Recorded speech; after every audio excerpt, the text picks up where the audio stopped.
Oh, there it goes. So yeah, we are playing Doki Doki Literature Club today.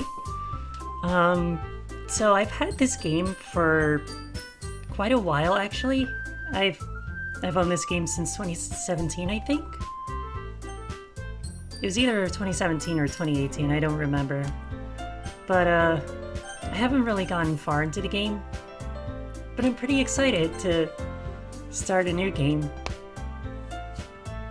So our character's name should be how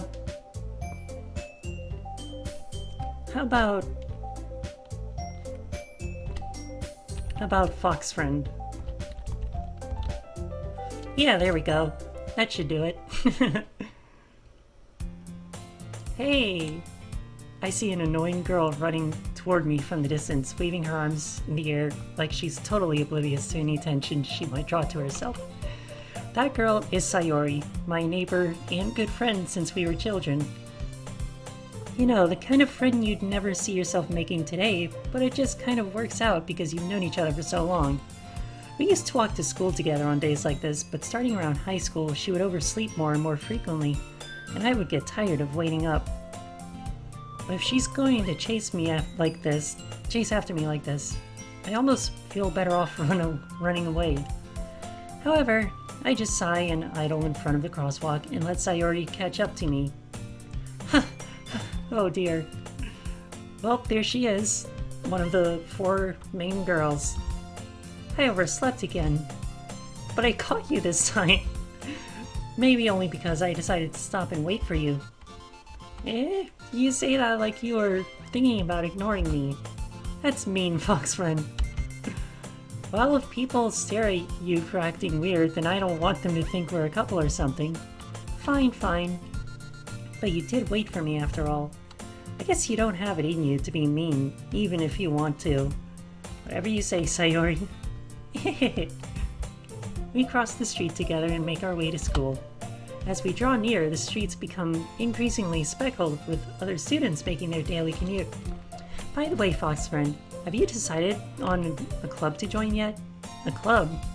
I told you already, I'm not interested in joining any clubs. I haven't been looking either. That's not true. You told me you would join a club this year. Did I? I'm sure it's possible that I did. In one of our many conversations where I dismissively go along with whatever she's going on about. Sayori likes to worry a little too much about me, but I'm perfectly content just getting by on the average while spending my free time on games and anime. Uh-huh. I was talking about how I'm worried that you won't learn how to socialize or have any skills before college. Your happiness is really important to me, you know.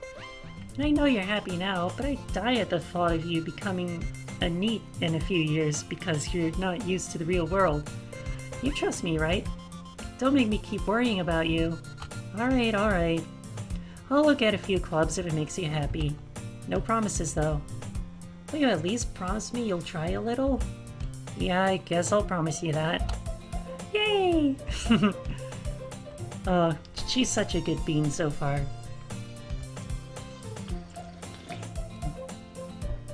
Why do I let myself get lectured by such a carefree girl? More than that, I'm surprised I even let myself relent to her. I guess seeing her worry so much about me makes me want to ease her mind at least a little bit, even if she does exaggerate everything inside of her head. The school day is as ordinary as ever, and it's over before I know it. After I pack up my things, I stare blankly at the wall looking for an ounce of motivation. Clubs.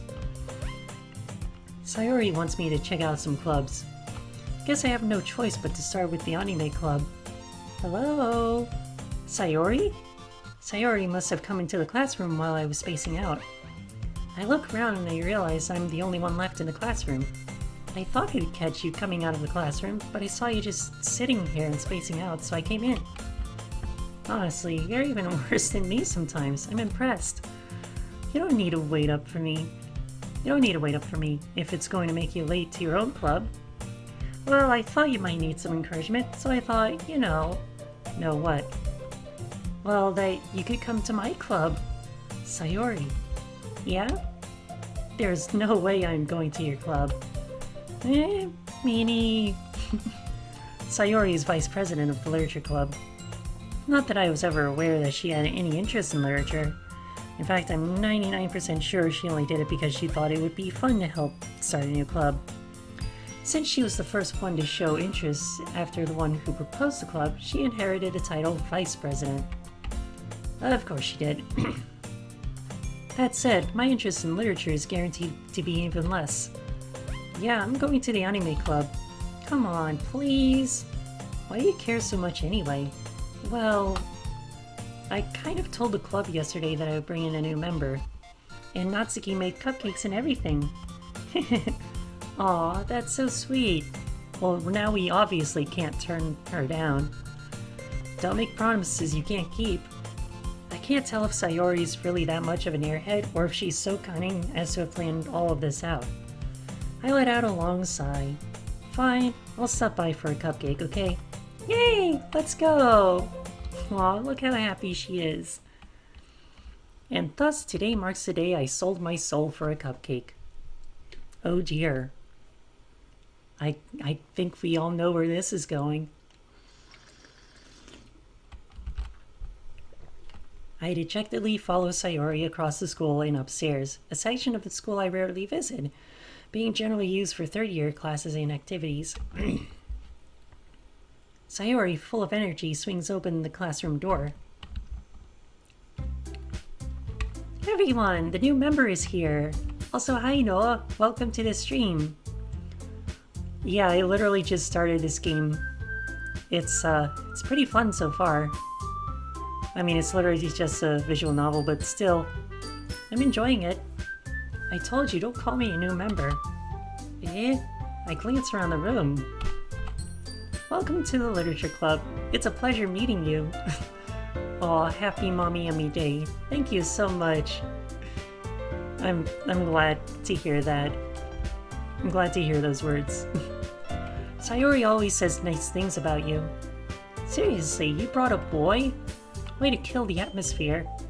Ah, Fox friend, what a nice surprise. Welcome to the club. All words escape me in this situation. This club is full of incredibly cute girls. Oh no. What are you looking at?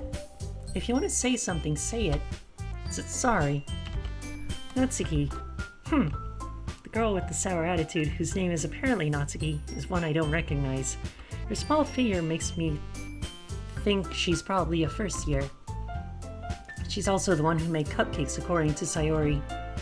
You can just ignore her when she gets moody. Sayori says that quietly into my ear.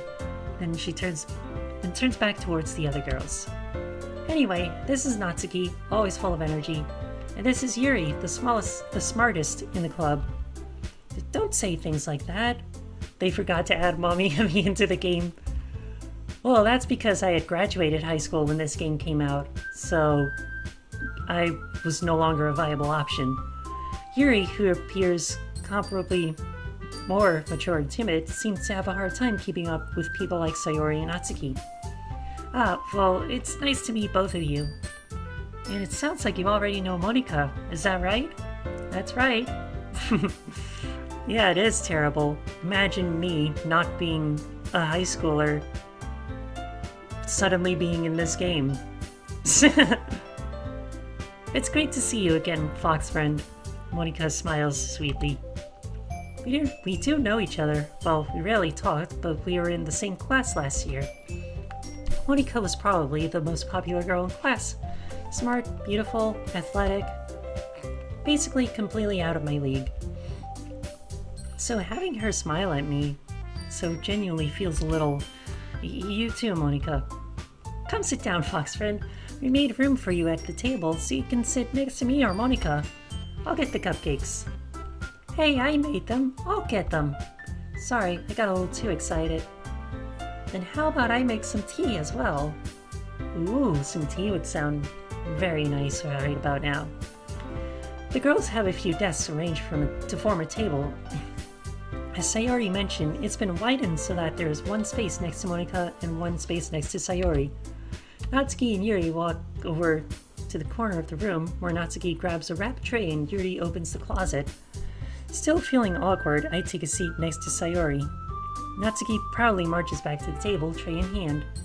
Okay, are you ready? Ta-da! Whoa! Natsuki lifts the foil off the tray to reveal a dozen white fluffy cupcakes decorated to look like little cats. The whiskers are drawn with icing and little pieces of chocolate were used to make ears. Okay, that is honestly adorable, chat.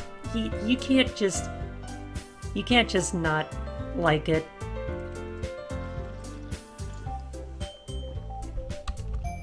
So cute!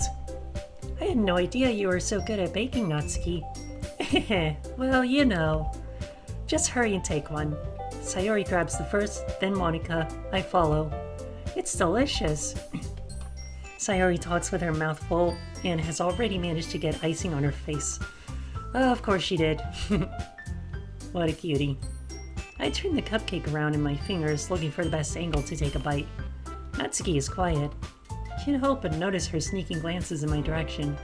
Is she waiting for me to take a bite? I finally bite down. The icing is sweet and full of flavor. I wonder if she made it herself. This is really good. Thank you, Natsuki. But why are you thanking me? It's not like haven't I heard this somewhere before?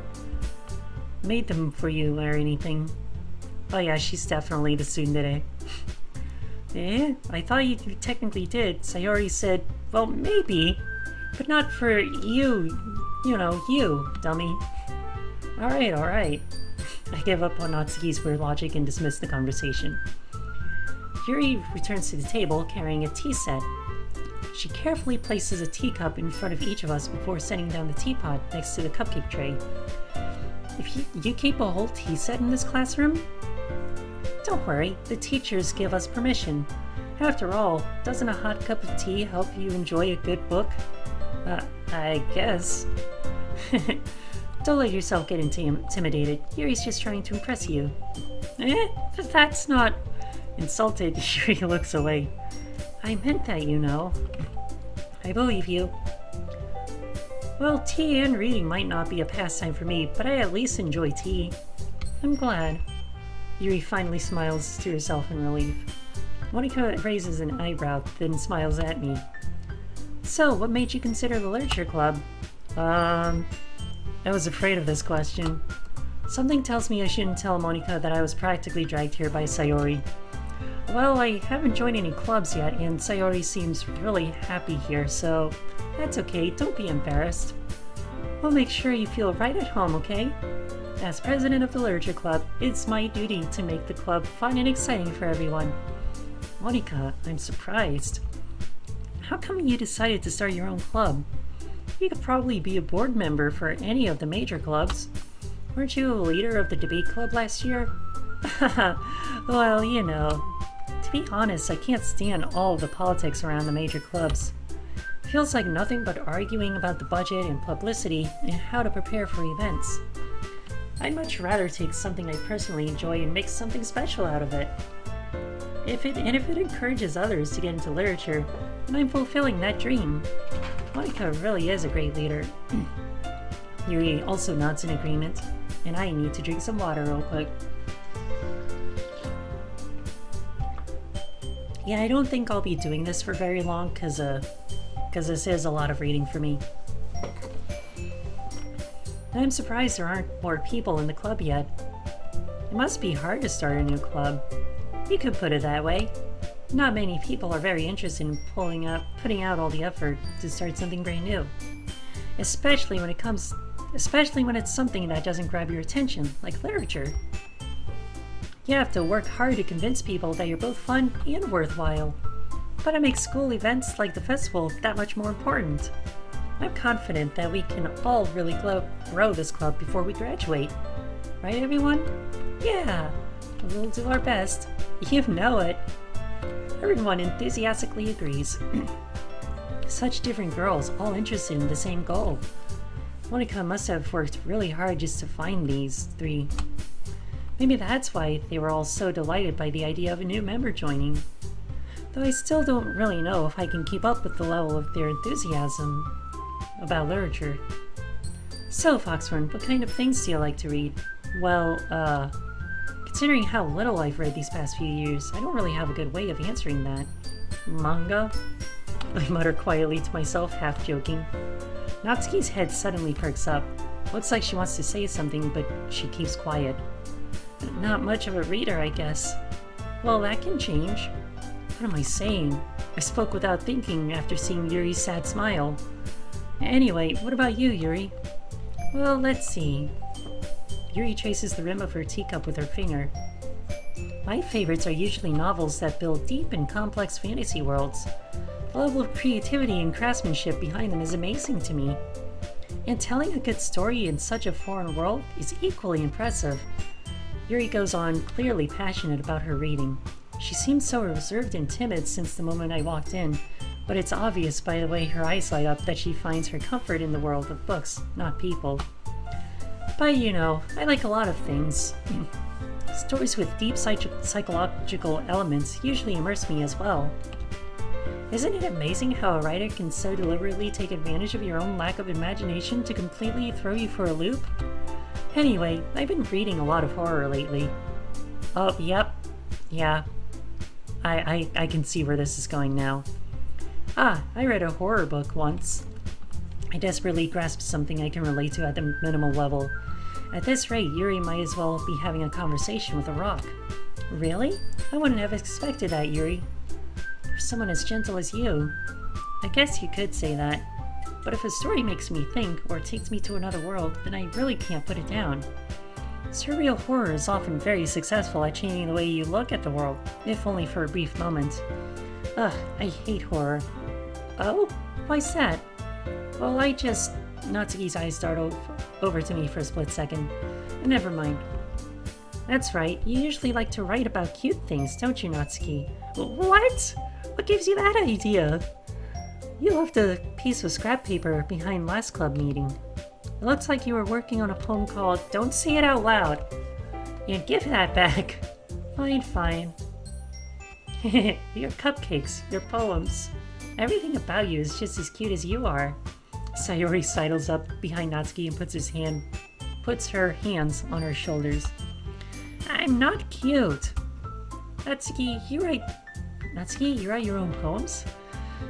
Well, I guess sometimes. Why do you care? I think that's impressive. Why don't you share them sometime? No. Natsuki averts her eyes. You wouldn't like them. Not a very confident writer yet. I understand how Natsuki feels. Sharing that level of writing takes more than just confidence. The truest form of writing is writing to oneself. You must be willing to open up to your readers, exposing your vulnerabilities and showing even the deepest reaches of your heart. Do you have writing experience too, Yuri? Maybe if you share some of your work, you can set an example and help Natsuki feel comfortable enough to share hers. I guess it's the same for Yuri. Aw, I wanted to read everyone's poems. We all sit in silence for a moment. Okay, I have an idea, everyone. Huh? Natsuki and Yuri look quizzically at Monika. Let's all go home and write a poem of our own. The next time we meet, we'll all share them with each other. That way, everyone is even. Yeah, let's do it. Plus, now that we have a new member, I think it will help us all get a little more comfortable with each other and strengthen the bond of the club. Isn't that right, Fox friend? Monika smiles warmly at me once again. Hold on, there's still one problem. What's that? Now that we're back to the original topic of me joining the club, I bluntly come forth with what's been on my mind the entire time. I never said I would join this club. Sayori may have convinced me to stop by, but I never made any decision. I still have other clubs to look at and, I lose my train of thought. All four girls stare back at me with dejected eyes. But I'm sorry, I thought, Fox friend, I'm defenseless against these girls. How am I supposed to make a clear-headed decision when it's like this? That is, if writing poems is the price I need to pay in order to spend every day with these beautiful girls. Right. Okay, I decided then. I'll join the literature club. One by one, the girls' eyes light up. Yes, I'm so happy. Sayori wraps her arms around me, jumping up and down. Hey, you really did scare me for a moment. If you really just came for the cupcakes, I would be super pissed. Then that makes it official. Welcome to the Literature Club. Thanks, I guess. Okay, everyone. I think with that, we can officially end today's meeting on a good note. Everyone, remember tonight's assignment. Write a poem to bring to next meeting so we can all share. Monika looks over at me once more. Fox friend, I look forward to seeing how you express yourself. Yeah. Can I really impress the class star Monika with my mediocre writing skills? I already feel the anxiety welling up inside me. Meanwhile, the girls continue to chit-chat as Yuri and Natsuki clean up their food. Hey, Fox friend. Since we're already here, do you want to walk home together? That's right, Sayori and I never walk home together anymore because she's always stayed after school for clubs. Sure, might as well. Yay! Aw, how sweet. Isn't that right, Princess Peach? Yeah. With that, the two of us depart the club room and make our way home. The whole way, my mind wanders back and forth between the four girls. Sayori, Natsuki, Yuri, and of course, Monika. Will I really be happy spending every day after school in a literature club? Perhaps I'll have the chance to grow closer to one of these girls. Alright, I just need to make the most of my circumstances, and I'm sure good fortune will find me. And I guess that starts with writing a poem tonight. Oh boy, we get to write our own poem. It's time to write a poem. Pick words you might think your favorite club member will like. Something good might happen with whoever likes your poem the most. Okay. Let's see. I guess chocolate?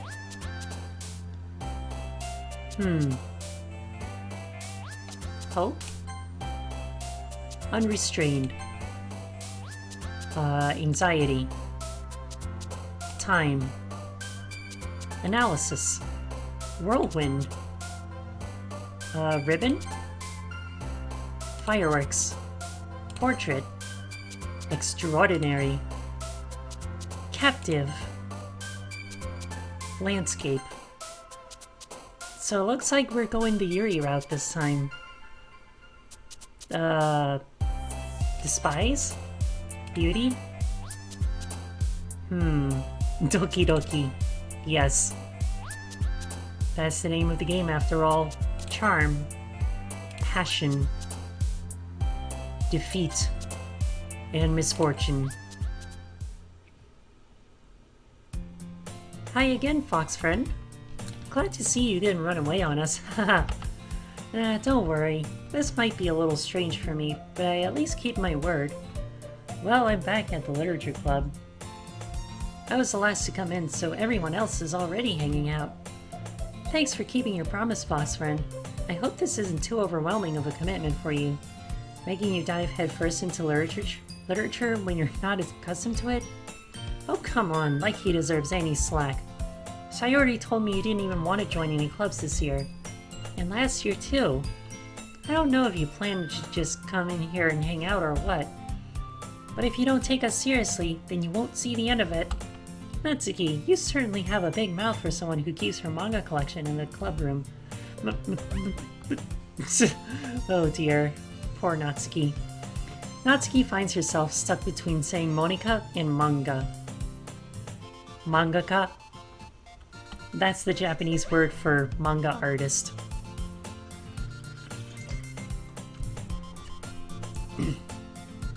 And that was today's Japanese lesson of the day, chat. Manga is literature. Swiftly defeated, Natsuki plops back into her seat. Don't worry, guys. Fox friend always gives his best, as long as he's having fun. He helps with me with body busy. I almost said body work. He helps me with busy work without me even asking. Like cooking, cleaning my room. How dependable. Sayori, that's because your room is so messy it's distracting. You've almost set your house on fire once. Is that so? Oh, dear. You two are really good friends, aren't you? I might be a little jealous. How come? You and Foxfern can become good friends too. Sayori? As usual, Sayori seems oblivious to the weird situation she just put me into. Oh! Oh dear. Can't be coughing at a time like this. This reading is very important.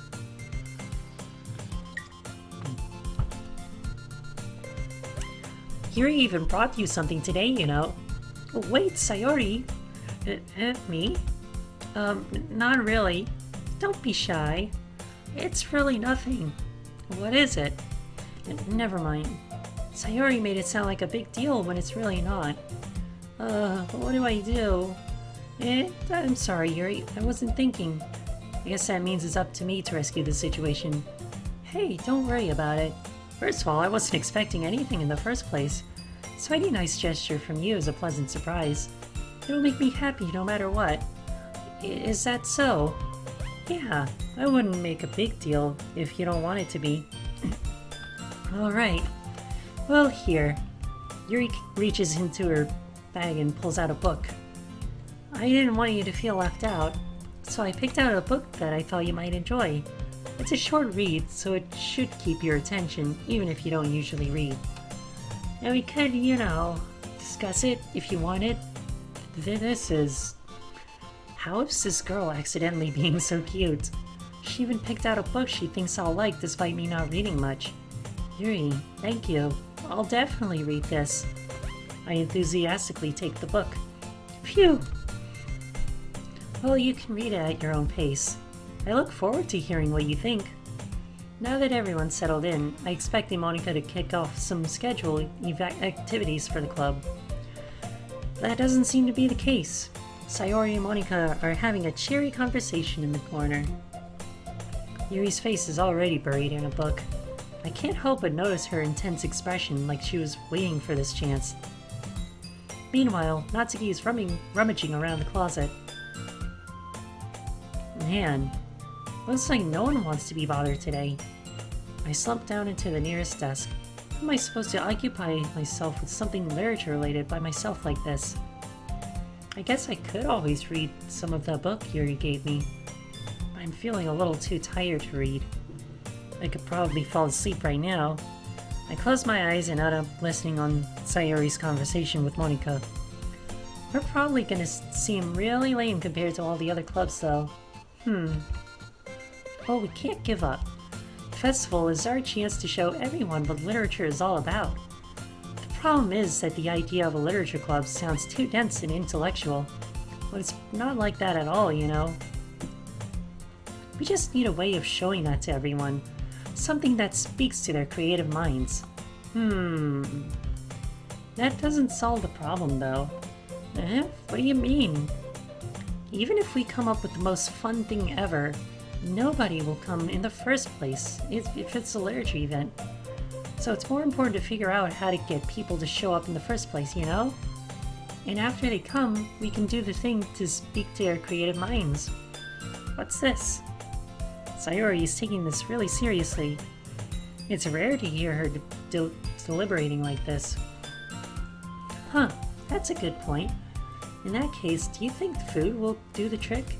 What kind? Well, I guess we could... Cupcakes! Good thinking. Natsuki would love to do that. You're right. Natsuki makes the best cupcakes.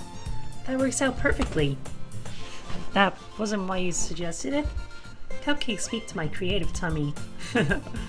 Aww. She just loves her cupcakes, doesn't she? Cupcakes it is then. I'm hungry. Anyway, I still need to work out the details of the event itself. I find myself smiling. In the end, Sayori is still her usual self. But therein lies the unexpected reason I admire her.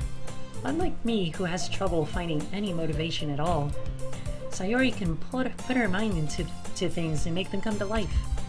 I suppose that's why I end up letting her get on my case about things.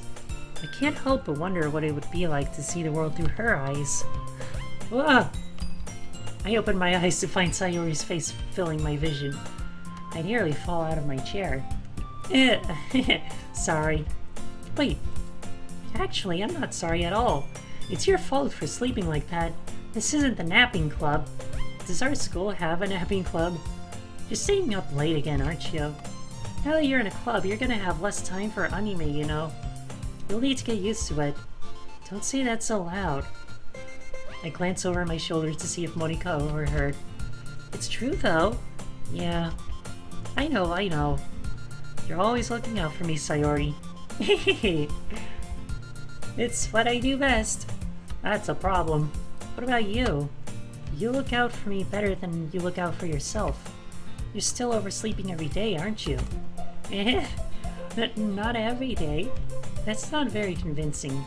How many days this past week have you gotten up on time? It's a secret. I knew it. Come on. At least give me the benefit of the doubt. I can't even do that. Look, Sayori, it's written all over you. Sayori glances around at herself. How is it written all over me? You were clearly in a rush this morning. Look, your hair is sticking out all around here. Ah! I run my fingertips down the side of Sayori's hair, trying to straighten it out. Man, you really need a brush for this. My hair's just really hard to get right. I won't fall for that. There's more than just your hair. Look, your bow isn't straight either. And there's toothpaste stain on your collar right here. I try to wipe off the stain with my finger. But nobody would ever notice that. Of course they would. Nobody's gonna tell you about it because they don't want to embarrass you. Fortunately, I really don't care about that. Hey, you meanie. And you don't even keep your blazer buttoned up. Seriously, Sayori. Why do you think you don't have a boyfriend yet? That's super mean. Sorry, but you'll thank me later. I start to button her blazer from the bottom. Once you see how much better it looks, you'll change your mind. Oh, wow. Okay, I wasn't expecting a close-up like this. But yeah, that is definitely a camera angle right there. This is so funny. What is? Well, I was just thinking how weird it is to have a friend who does these kinds of things. Eh? Don't say that. You'll make me feel weird about it, stupid. It's okay though. I'm happy we're like this. Aren't you? I guess. Hey, be careful. The button might come off. Why is this one so hard to close? I struggled to fully close the button near her chest. Well, that's why. Does this thing even fit you properly? It did when I bought it. If you ever buttoned it, you would have noticed sooner than that it doesn't fit you anymore. What are you smiling about? It means my boobs got bigger again. Don't say that out loud. Anyway, you look much better now, so... why does it feel strange to see Sayori's blazer buttoned up like that? But it's so stuffy. Ugh. It's not worth it at all. Sayori hastily unbuttons her blazer once more. Phew! That's so much better. Sayori puts her arms out and twirls around. So if I keep it unbuttoned, then I won't get a boyfriend, right? What kind of logic is that? And why are you saying that like it's a good thing? Because if I had a boyfriend, then he wouldn't even let you do things like this. And you take care of me better than anyone else would anyway. So that's why I'm keeping it unbuttoned. Stop saying all these embarrassing things. Eh? I didn't say anything embarrassing. Jeez. Well, anyway, just focus on trying to wake up a little earlier. Well, if you focus on going to bed earlier. Fine. It's a deal. Guess we really are better at taking care of each other than we are at taking care of ourselves. Yeah, I guess so, huh? So maybe you should come wake me up in the morning. You're doing it again, Sayori. Aw, but I was joking that time. Man, it's impossible to tell with you sometimes. Okay, everyone. Eh? Monika suddenly calls out, "Why don't we share the poems we wrote now?" Yay! Foxfriend, I can't wait to read yours. Yeah, same. I fail to sound enthusiastic, but Sayori still trots away to retrieve her poem.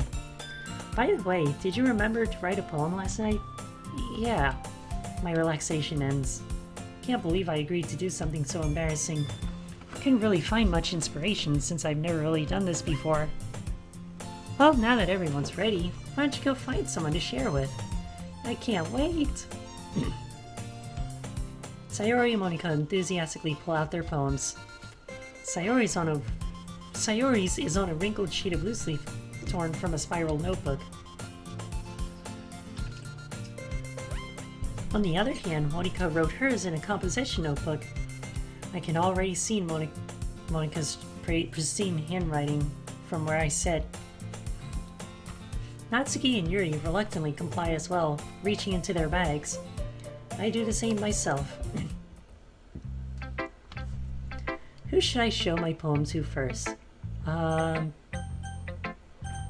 guess we'll show it to Yuri? Yuri seems the most experienced, so I should start with her. I can trust her opinion to be fair.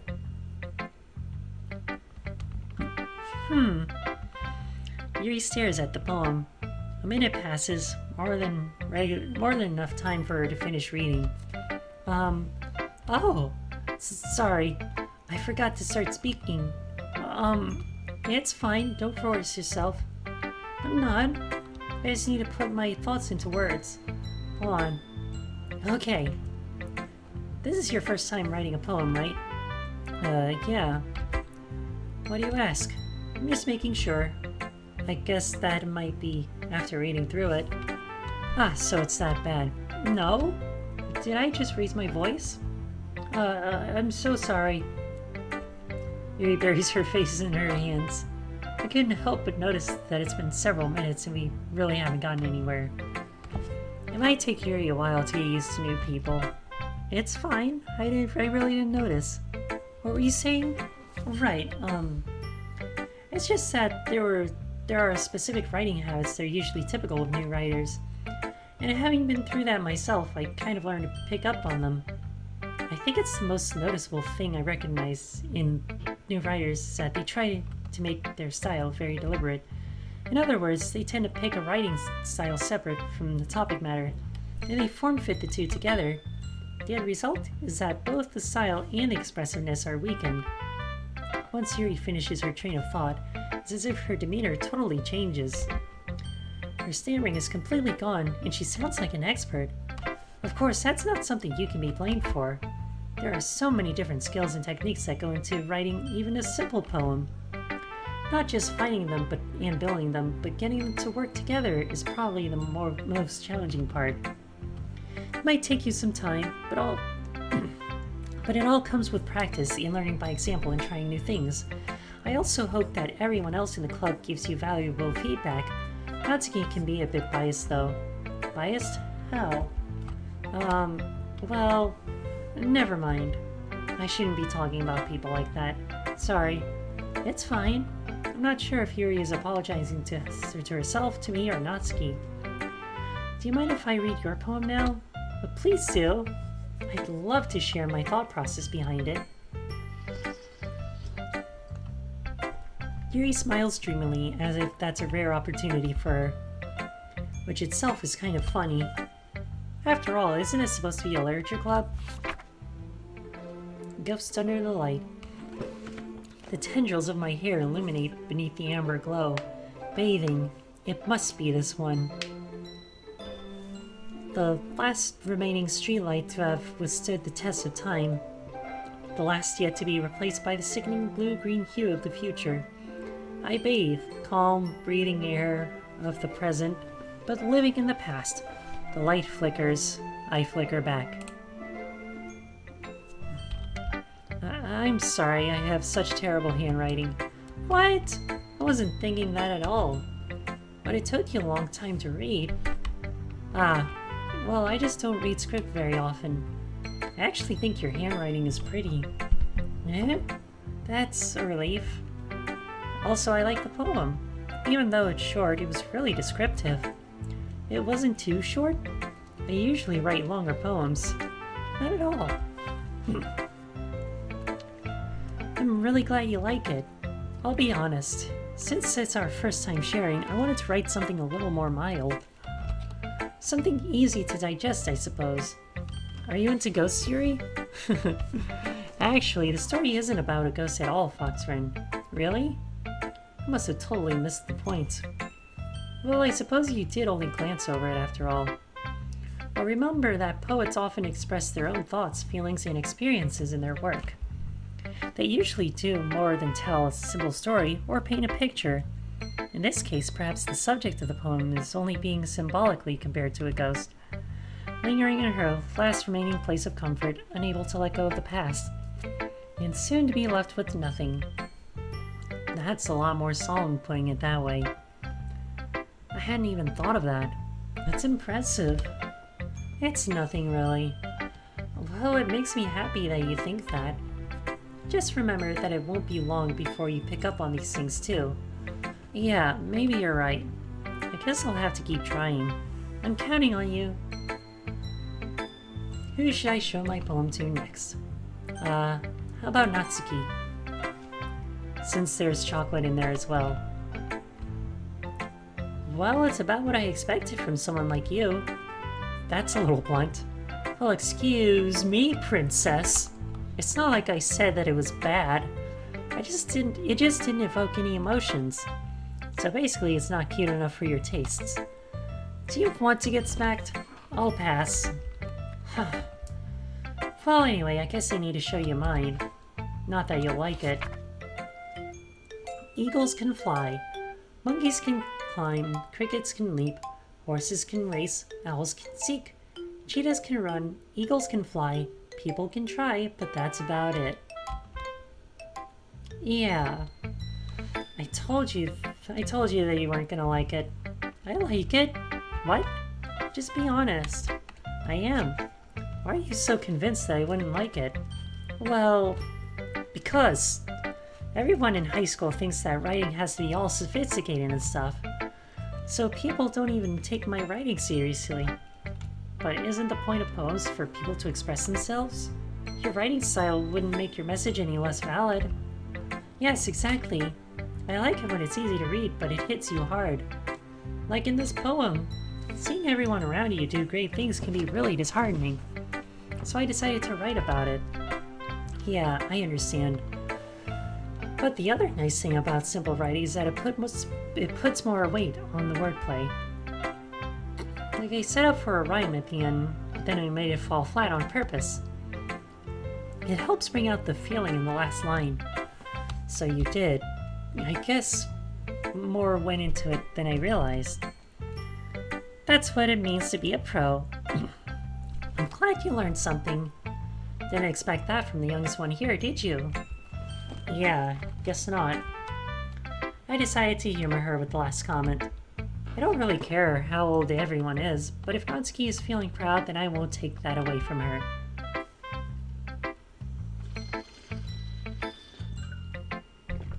Okay, who's next? Sayori. Oh my goodness, this is so good, Fox Friend. Eh? I love it! I had no idea you were such a good writer. Sayori, you must be seriously overreacting. I'm not a good writer at all. I honestly have no idea what I'm doing. Well, maybe that's why. Because I have no idea what I like either. Jeez. Yuri's opinion was way more constructive than this. Are you sure you don't like it just because I wrote it? Eh? Well, I'm sure that's part of it. I think I understand you better than a lot of other people, you know? So when I read your poem, it's not just a poem, it's a Fox Friend poem. And that makes it feel extra special. Like I can feel your feelings in it.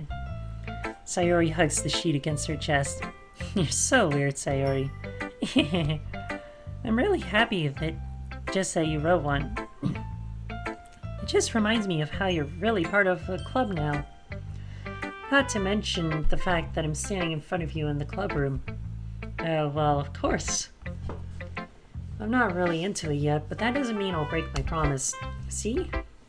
It's like I said before, Fox friend. Deep down, you're not selfish at all, you know? Trying to do things like this for other people, that's something only really good people do. Thanks, Sayori. I'm not sure if Sayori sees the full picture of my motive here. Then again, can't deny that she's part of the reason I joined.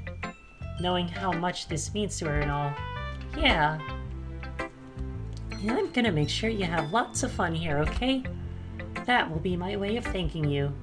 Alright, I'm gonna hold you to that then. Yay! Now you'll read my poem too, right? Don't worry, I'm really bad at this. We'll see about that. Dear Sunshine, the way you glow through my blinds in the morning, it makes me feel like you miss me, kissing my forehead to help me out of bed, making me rub the sleepy from my eyes. Are you asking me to come out and play? Are you trusting me to wish away a rainy day? I look above, the sky is blue. It's a secret, but I trust you too. If it wasn't for you, I could sleep forever, but I'm not mad. I want breakfast. Okay, now this is relatable, chat. This is honestly pretty relatable. I mean, I could go for some breakfast too on a nice sunny morning.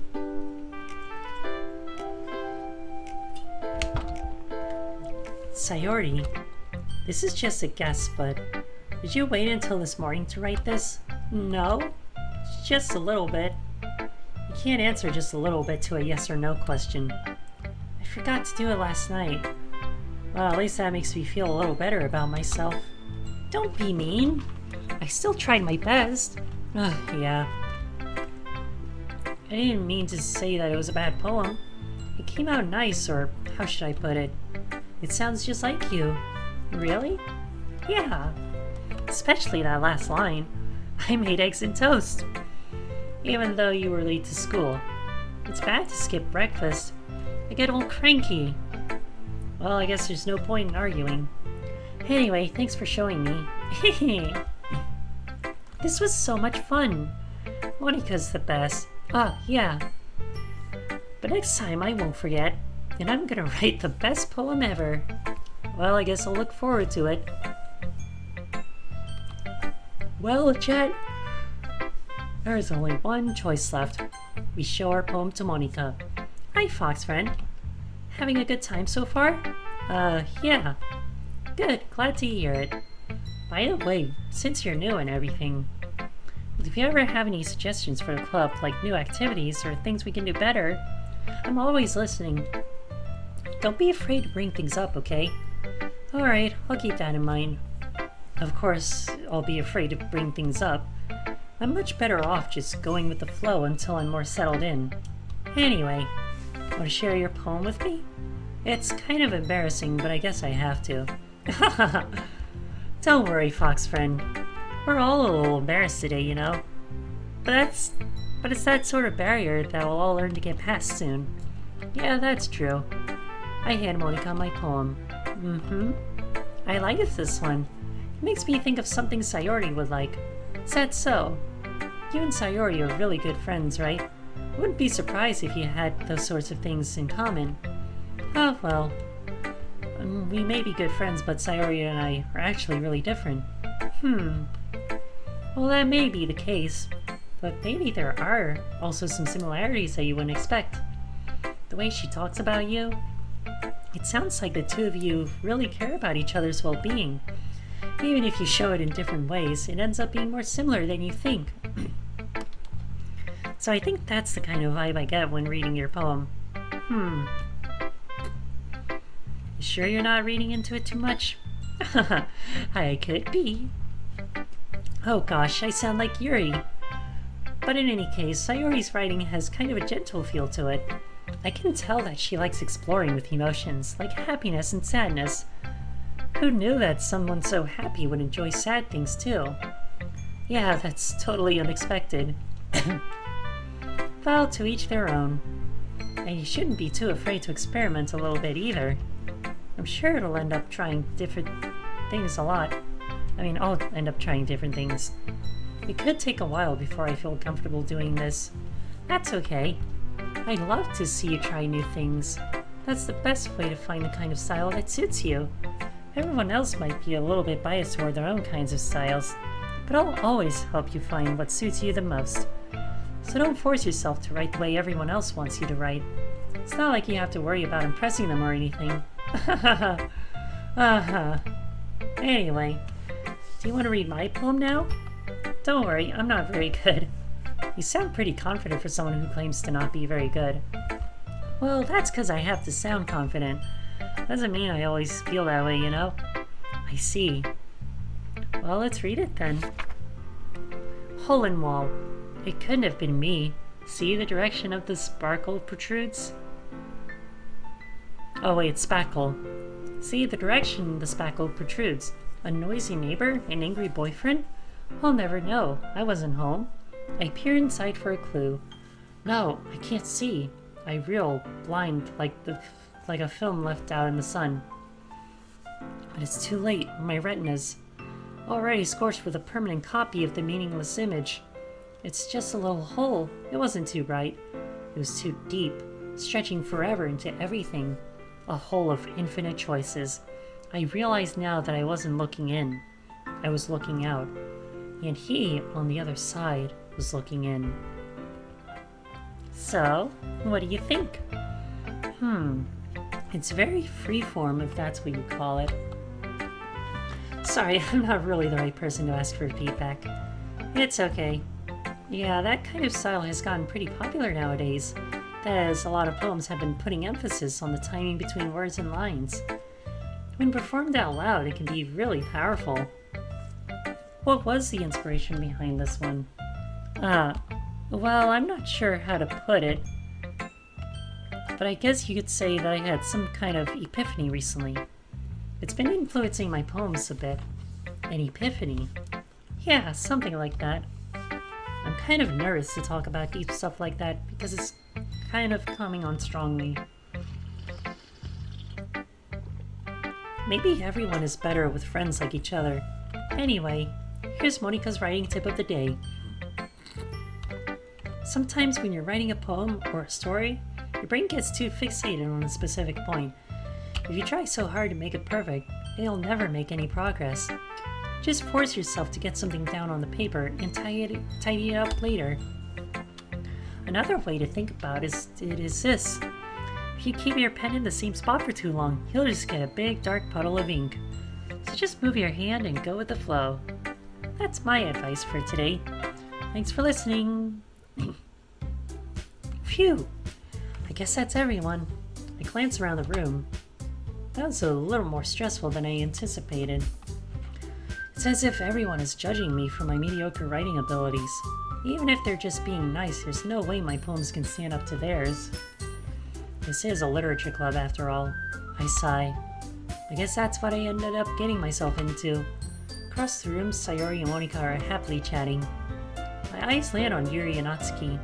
They gingerly exchange sheets of paper, sharing their respective poems. As they read in tandem, I watch each of their expressions change. Natsuki's eyebrows furrow in frustration. Meanwhile, Yuri smiles sadly. What's with this language? Eh? Did you say something? Oh dear, I have the hiccups. Yeah, I might need to drink some more water real quick. Oh, it's nothing. Natsuki dismissively returns the poem to the desk with one hand. I guess you could say it's fancy. Ah, thanks. Yours is cute. Cute? Did you completely miss the symbolism or something? It's clearly about the feeling of giving up. How can that be cute? I know that. I just meant the language, I guess. I was trying to say something nice. Eh? You mean you have to try that hard to come up with something nice to say? Thanks, but it really didn't come out nice at all. Well, I do have a couple suggestions. If I was looking for suggestions, I would have asked someone who actually liked it. Which people did, by the way. Sayori liked it, and Foxfriend did too. So based on that, I'll gladly give you some suggestions of my own. First of all, excuse me, I appreciate the offer, but I've spent a long time establishing my writing style. I don't expect it to change anytime soon, unless of course I come across something particularly inspiring. Which I haven't yet.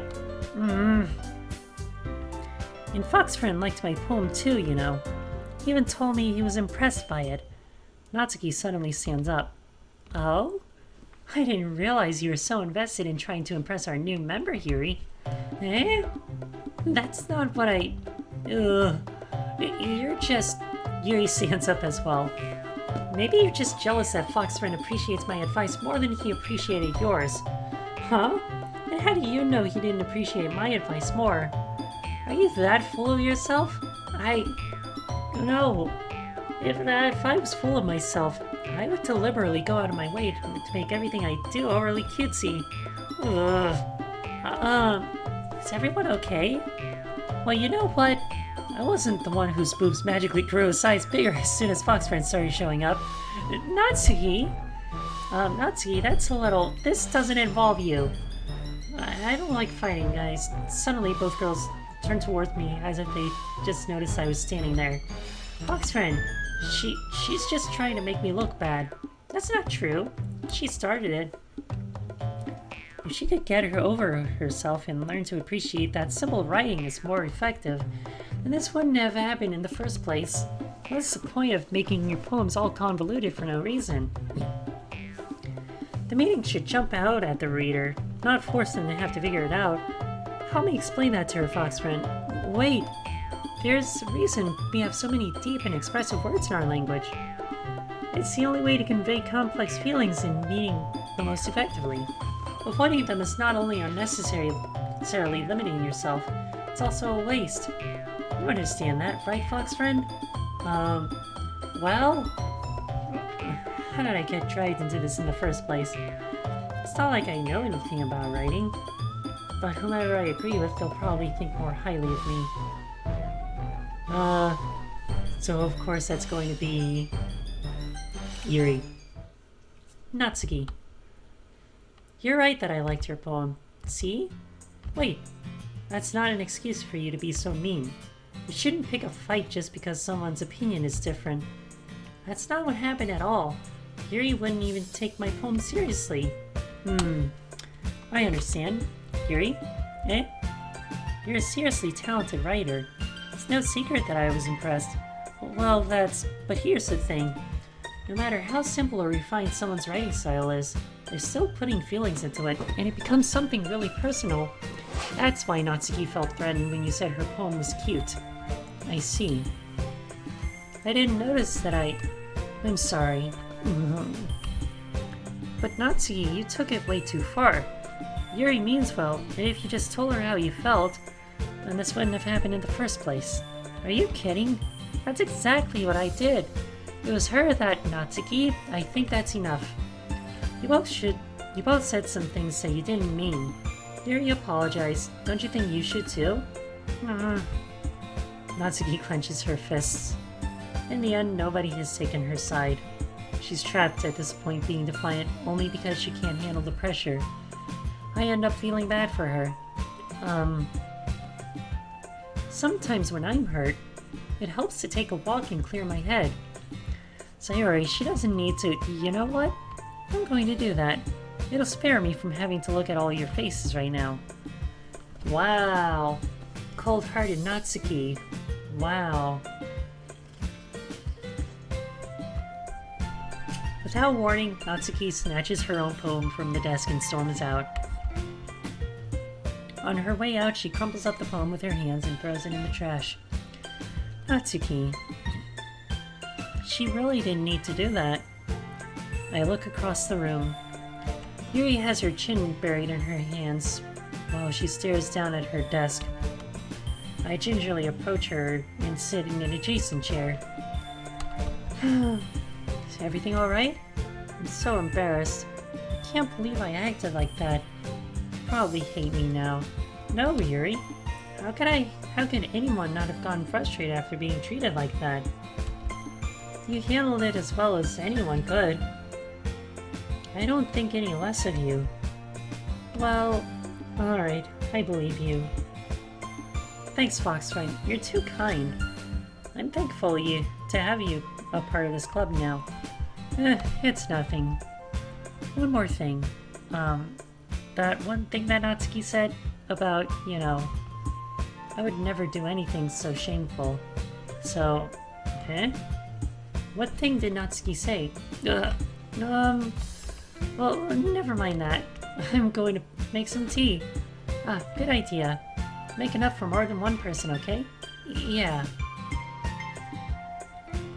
Okay, everyone. It's just about time for us to leave. How do you all feel about sharing poems? It was a lot of fun. Well, I'd say it was worth it. It was alright. Well, mostly. Foxfriend, how about you? Yeah, I'd say the same. It was a neat thing to talk about with everyone. Awesome! In that case, we'll do the same thing tomorrow. And maybe you'll learn something from your friends too. So your poems will turn out even better. I think to myself. I did learn a little more about the kinds of poems everyone likes. With any luck, that means I can do at least a better job impressing those I want to impress. I nod to myself with newfound determination. Foxfriend, ready to walk home? Sure, let's go. Sayori beams at me. It truly has been a while since Sayori and I spent this much time together. I can't really say I'm not enjoying it either. Aw, how sweet. Sayori, about what happened earlier. What do you mean? Between Yuri and Natsuki. Does that kind of thing happen often? No. That's really the first time I've seen them fight like that. I promise they're both wonderful people. You don't hate them, do you? No, I don't hate them. I just wanted your opinion, that's all. I can see why they make good friends with you. Phew. Foxfriend, it's nice that I get to spend time with you at the club. But I think seeing you get along with everyone is what makes me the happiest. And I think everyone really likes you too. That's... Every day is going to be so much fun. Looks like Sayori still hasn't caught on to the kind of situation I'm in. Sure, being friends with everyone is nice, but does it really need to stop there? We'll just have to see what the future holds, Sayori. I pat Sayori on the shoulder. I said that more to myself than to her, but it's easy to use Sayori as an intentional monologue sometimes. Okay, yeah, let's do this. Oh boy. Okay, I guess we'll go with dark. Question. Aura? Vertigo? Uncanny? Jump! Let's see, rain cloud. Contamination? Dream. After image. Let's see, broken? Unending. Journey? Unrequited. Desire. Disoriented. Sensation. Let's see. Effulgent? Okay, we got... Oh, melancholy. And rose. So that's that. That's my poem. Another day passes, and it's time for the club meetings already. I've gotten a little more comfortable here over the past couple of days. Entering the club room, the usual scene greets me. Hi, Foxfriend. Yo, Sayori. Looks like you're in a good mood today. I'm just still not used to you being in the club, that's all. I see. That's a pretty simple thing to get you in a good mood. But I guess it's always the simple things with you anyway. Where's Peach? Oh, I see her. She's on the ground. Also, someone upstairs is cooking something yummy. But I can't tell what it is. Honestly, I can never tell from down here. Anyway, speaking of which, I'm kinda hungry. Oh my gosh, did she just read my mind? Will you come with me to buy a snack? No thanks. Eh? That's not like you at all. I have my reasons. Why don't we take a look at your purse, Sayori? Why that all of a sudden? No reason, really. I just wanted to look at it. Sayori nervously retrieves her coin purse. She fumbles with the latch and gets it open. Then she turns it upside down and lets its contents spill onto the desk. Only 2 small coins fall out. I knew it. I can see right through you, Sayori. That's not fair. How did you even know? It's simple. If you had enough money in the first place, you would have brought a snack before coming to the club room. So either you're not hungry and wanted to make an excuse to take a walk, or you plan to conveniently forget that you spent all your money so that I would lend you some. But there's one more thing. You're always hungry. And so that only leaves the one option. Ah! I give up. Don't make me feel guilty. If you feel guilty, that means you deserve to feel guilty. Yuri suddenly giggles. I didn't notice she was listening in. Her face was in her book, as always. Ah! I wasn't listening or anything. It was just something in my book. Yuri? Tell Fox Friend to let me borrow some money. Don't get me involved in like that, Sayori. Besides, you should only buy what you can responsibly afford. And frankly, after putting a mischievous little stunt like that, your suffering is fair enough retribution. I didn't mean that. I got too absorbed into my book. I really like when you speak your mind, Yuri. It doesn't happen much, but it's a fun side of you. There's no way you could think that. You were right, though. I did something bad, and now I have to accept the retribution. That. Still, coming from you, Sayori. I guess there's a little devil inside of all of us, isn't there? Don't let her fool you. Sayori knows exactly what she's doing. After all, she told you guys she was bringing me to the club before she even told me. But you wouldn't have come if it weren't for the cupcakes, so I had to trick Natsuki into making them. Come on, give me more credit than that, Sayori. Out of nowhere, something smacks Sayori in the face and tumbles onto the desk. Ow! What was... A cookie. Sure enough, it's a giant cookie wrapped in plastic. Sayori glances around. Is this a miracle? It's because I paid my restitution. Retribution. Actually, that one almost worked. I was just gonna give it to you, but then I heard you blab about the cupcakes. It was totally worth seeing your reaction, though. Natsuki, that's so nice of you. I'm so happy. Sayori hugs the cookie. Geez, just eat it. Sayori rapidly tears open the wrapper and takes a big bite. So good. Sayori suddenly coughs, her hands over her mouth. I bit my tongue. You're going through a lot just over one cookie. Natsuki takes a bite of her own cookie. Yours looks really good too, Natsuki. Can I try it? Jeez, beggars can't be choosers. But yours is chocolate. Yeah, why do you think I gave you that one? Fine. Still, I'm really happy that you shared this one with me. Sayori gets out of her seat and goes behind Natsuki, then wraps her arms around her. Oh, jeez. I get it. Cookie still in hand, Natsuki reaches up to nudge Sayori off her. Sayori suddenly leans down and takes a bite out of Natsuki's cookie. Oh, I completely saw that coming, chat. That was totally gonna happen. Hey, did you seriously just do that? Mouthful, Sayori trots way to safety. Yuri and I laugh as well. Jeez, you're such a kid sometimes. Monika, can you tell Sayori... Natsuki glances around. Monika isn't in the club room. Where's Monika anyway? Good question. Have any of you heard anything about her being late today? Not me. Yeah, I haven't either. That's a bit unusual. I hope she's okay.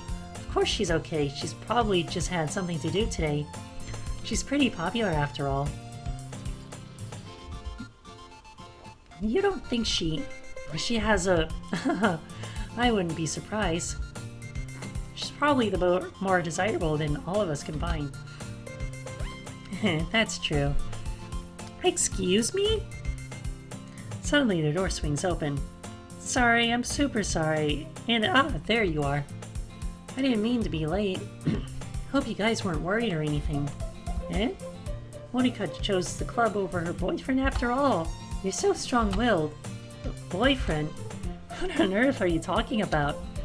Monika quizzically glances at me. Never mind that. What held you up anyway? Well, my last period today was study hall. To be honest, I kind of just lost track of time. That makes no sense, though. You would have heard the bell ring at least. I must not have heard it since I was practicing piano. Piano? I wasn't aware you played music as well, Monika. I don't really. Kind of just started recently. Always wanted to learn piano. That's so cool. You should play something for us, Monika. Monika looks at me. Maybe, once I get a little bit better, I will. Yay! That sounds cool. I'd also look forward to it. Is that so? In that case, I won't let you down, fox friend. Monika smiles sweetly. I didn't mean any pressure or anything like that. Don't worry. I've been practicing a whole lot recently, and I really love the chance to share once I'm ready. I see. In that case, best of luck. Thanks. So, I didn't miss anything, did I? No, not really. I choose to leave out Sayori's mischievous escapade. I'm sure Natsuki will end up complaining to her anyway. It looks like everyone has already settled down. Sayori somehow finished her entire cookie. Yuri's back to her book, and Natsuki disappeared into the closet. I'm really curious to talk to Yuri a little bit more, but at the same time, I would feel bad for distracting her from reading. I catch a glimpse of the cover of her book. Looks like the same book that she lent to me. More than that, she seems to be on the first few pages. Crap. I think she noticed me looking at her. She sneaks another glance at me, and our eyes meet for a split second. But that only makes her hide her face deeper in the book. Sorry. I was just spacing out. I muttered as sensing I made her uncomfortable. Oh, it's fine. If I was focused, then I probably wouldn't have noticed in the first place. But I'm just rereading a bit of this, so... That's the book you gave me, right? I wanted to reread some of it. Not for any particular reason. Just curious how come you have two couples in the same book. Well, when I stopped at the bookstore yesterday... Oh wait, he said two copies. Never mind. That's not what I meant. I mean... I just happened to buy two of them. I see. There's something fairly obvious here that Yuri isn't telling me, but I decided to let it go. I'll definitely start reading it soon. I'm glad to hear. Once it starts to pick up, you might have a hard time putting it down. It's a very engaging and relatable story. Is that so? What is it about, anyway? Well, Yuri closes the book and scans her eyes over the back. The book is titled Portrait of Markov. There's an ominous-looking eye symbol on the front cover. Alright. I just wanted to make sure I don't accidentally give anything away. Basically, it's about this girl in high school who moves in with her long-lost younger sister. But as soon as she does so, her life gets really strange. She gets targeted by these people who escaped from a human experiment prison. And while her life is in danger, she needs to desperately choose who to trust. No matter what she does, she ends up destroying most of her relationships and her life starts to fall apart. That's kind of dark, isn't it? Yuri made it sound like it was going to be a nice story, so that dark turn came out of nowhere. Yuri gently giggles all of a sudden. Are you not a fan of that sort of thing, Fox Friend? No, it's not that. I mean, I definitely can enjoy these kinds of stories, so don't worry. I hope so. Yeah, I totally forgot that Yuri is into those things. She's so shy and reclusive on the outside, but her mind seems to be completely different. It's just that those kinds of stories, they challenge you to look at life from a strange new perspective. When horrible things happen, not just because of someone wants to be evil, but because they have their own goals, or their own philosophy that they don't believe in. Then suddenly, when you thought you related to the protagonist, they're made out to be the naive one for letting their one-sided morals interfere with the villain's plans. I'm rambling, aren't I? Not again. I'm sorry. Hey, don't apologize. I haven't lost interest or anything. Well, I guess it's alright then. But I feel like I should let you know that I have this problem. When I let things like books and writing fill my thoughts, I kind of forget to pay attention to other people. So I'm sorry if I end up saying something strange. And please stop me if I start talking too much. I really don't think you need to worry. That just means you're passionate about reading. That's the least I can do is listen. It's a literature club after all. Well, that's true. In fact, I might as well get started reading it, right? You don't have to. What are you saying? Just a moment ago, you said you were looking forward to it. Well, let me just get the book. I quickly retrieved the book that I had put into my bag. Alright, it's fine if I sit here, right? I slipped into the seat next to Yuri's. Yeah. Are you sure? You seem a little apprehensive. I'm sorry. It's not that I don't want you to. It's just something I'm not very used to. That is, reading in company with someone. I see. Well, just tell me if I end up distracting you or anything. Alright. I opened the book and start the prologue. And now it's time for some more water. I think I might be running low. Gonna have to refill it soon. I soon understand what Yuri means about reading in company. It's as if I can feel her presence over my shoulders as I read. It's not a particularly bad thing. Maybe a little distracting, but the feeling is somewhat comforting. Yuri's in the corner of my eye. I realize that she's not actually looking at her own book. I glance over. Looks like she's reading from my book instead. Sorry, I was just... Yuri, you don't really apologize a lot. I mean, you really apologize a lot, don't you? I do? I don't really mean to. Sorry. I mean... Here, this should work, right? I slide my desk until it's up against Yuri's, then hold my book more between the two of them. Ah, I suppose so. Yuri timidly closes her own copy. Once we each lean in a little bit, our shoulders are almost touching. Feels like my left arm is in the way, so instead I use my right hand to hold the book open. I guess that makes it kind of difficult to turn the page. Here. Oh!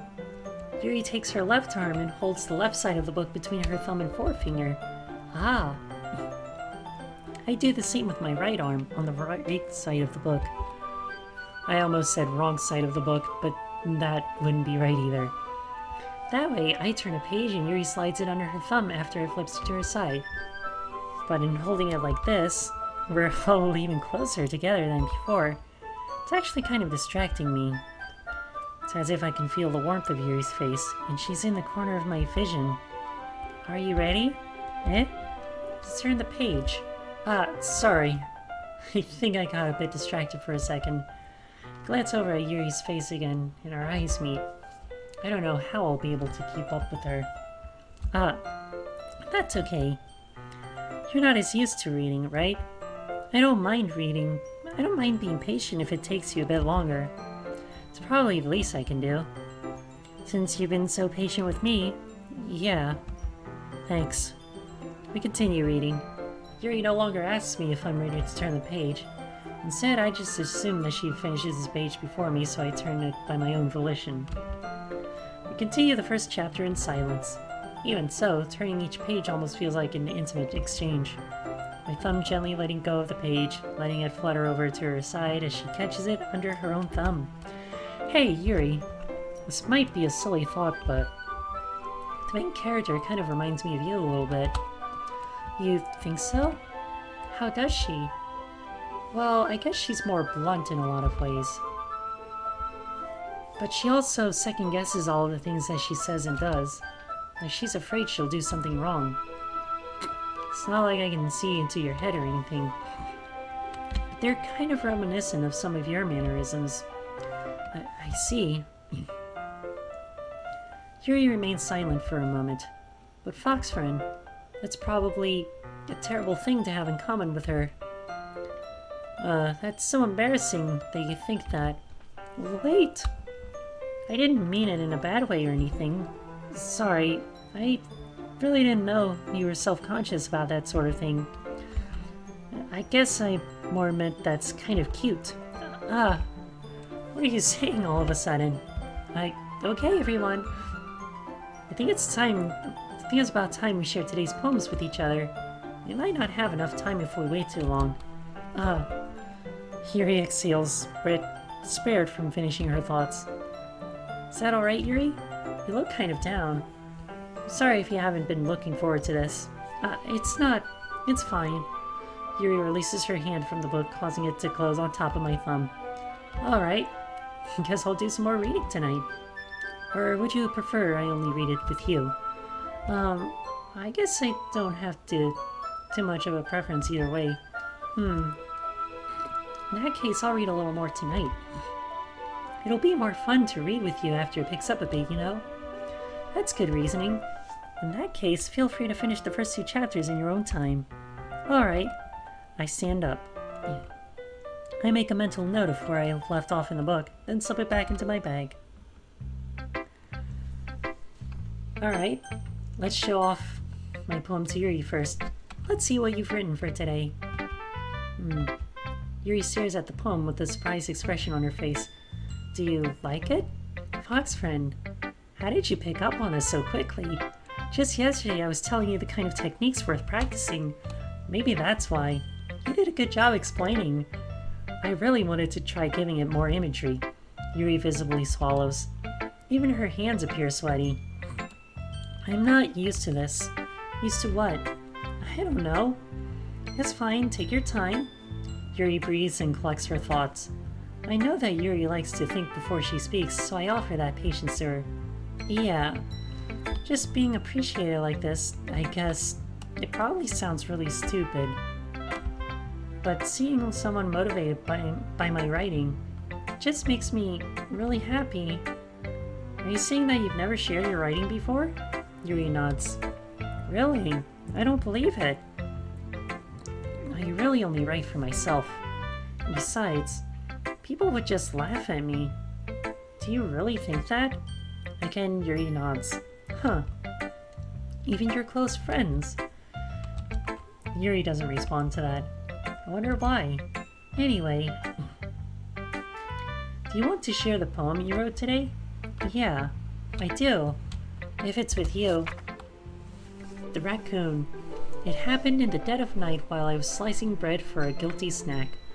My attention was caught by the scuttering of a raccoon outside my window. That was, I believe, the first time I noticed my strange tendencies as an unordinary human. I give the raccoon a piece of my bread, my subconscious well aware of the consequences, well aware that a raccoon that is fed will always come back for more. The enticing beauty of my cutting knife was the symptom. The bread, my hungry curiosity. The raccoon, an urge. The moon increments its phase and reflects that much more light off of my cutting knife. With the very same knife that glistens in the eyes of my raccoon friend, I slice the bread, fresh and soft. The raccoon becomes excited. Or perhaps I'm merely projecting my emotions onto the newly satisfied animal. The raccoon has taken to following me. You could say that we've gotten quite used to each other. The raccoon becomes hungry more and more frequently, so my bread is always handy. Every time I brandish my cutting knife, the raccoon shows me its excitement. A rush of blood. Classic Pavlovian conditioning. I slice the bread, and I feed myself again. It was a little more daring with this one. I was a little more daring with this one than yesterday's. I can see that. It's a lot more metaphorical. I don't know if it's my fault, but I can't begin to imagine what this poem is about. That's right. It's a bit closer to my preferred writing style, using a poem as a canvas to express vivid imagery and conveying emotions through them. Yeah, if I take it at face value, then I can't even figure out what it's supposed to mean. Well, I think it's something that different people can relate to in their own way. I wanted to express the way it feels for me to indulge in my more unusual hobbies. It's those sort of things that I'm usually forced to keep to myself, so I sometimes enjoy writing about them. Why do you keep them to yourself? Because they're embarrassing. And people would make fun of me. Don't you have anything like that, fox friend? Well, yeah, I guess I do. I feel like everyone has a little something like that. Best we can do is respect each other and our individualities. Even if it's difficult sometimes and some things make us uncomfortable. After all, if I hadn't learned to embrace my own weirdness, I would probably hate myself. I might be ranting a little bit now, but I'm glad that you're a good listener. Aw, that's sweet. Okay, I guess we'll share this with Sayori next. Ooh, I like this one, fox friend. It has some nice feelings in it. Ah, I'm glad. Still though, your tone makes it sound like you liked yesterday's poem better. I guess you caught me. Sometimes you know me a little too well for my own good. Well, don't just try to be nice about it. If I'm doing a bad job, then I'd rather just hear about it. No. I still like this one, I promise. You know I wouldn't lie to you, fox friend. Never ever. Yeah, I guess so. What made yesterday's poem so great compared to this one, then? Well, I'm not very good at figuring out if poems are good or bad. That's why I just go to my heart. If it makes me feel things, then it must be a good poem. Not sure if that's exactly how that works. Then again, I guess conveying feelings is a pretty important part of this whole thing. Yeah, maybe. Honestly, I don't even know what kind of writing you like in the first place. Yeah, me neither. Oh dear. Why don't you at least try giving it some thought? Aw, you want to write something for me? That's so sweet. Yeah, right. But you're always thinking about other people. You need to think about yourself once in a while. If you don't, you might end up getting hurt at some point. Eh? Well, I don't really know what you mean, but I'll try to keep that in mind. Well, whatever. Anyway, let's see. I guess I like happy poems. Wait, sometimes I like sad poems too. Sometimes a little bit of both. There's a word for that, right? What's the word I'm looking for? Bittersweet. Yeah. I like things that are happy and things that are sad. Happy and sad? I can't see you liking something sad, Sayori. Well, I like happy the most. But sometimes when you have a little rain cloud in your head, a sad poem can help give the rain cloud a little hug. And make a nice happy rainbow. Sayori, that's unexpectedly poetic. Eh? It is? Maybe I'm getting better at expressing my feelings after all. Thanks, fox friend. I should go write that down then. You can read my poem now, okay? I popped off my scalp like the lid of a cookie jar. It's the secret place where I keep all my dreams. Little balls of sunshine, all rubbing together like a bundle of kittens. I reach inside with my thumb and forefinger and pluck one out. It's warm and tingly. There's no time to waste. I put it in a bottle to keep it safe. And I put the bottle on the shelf with all the other bottles. Happy thoughts, happy thoughts, happy thoughts in bottles all in a row. My collection makes me lots of friends. Each bottle is starlight to make amends. Sometimes my friend feels a certain way. Down comes a bottle to save the day. Night after night, more dreams. Friend after friend, more bottles. Deeper and deeper my fingers go, like exploring a dark cave, discovering the secrets hiding in the nooks and crannies, digging and digging, scraping and scraping.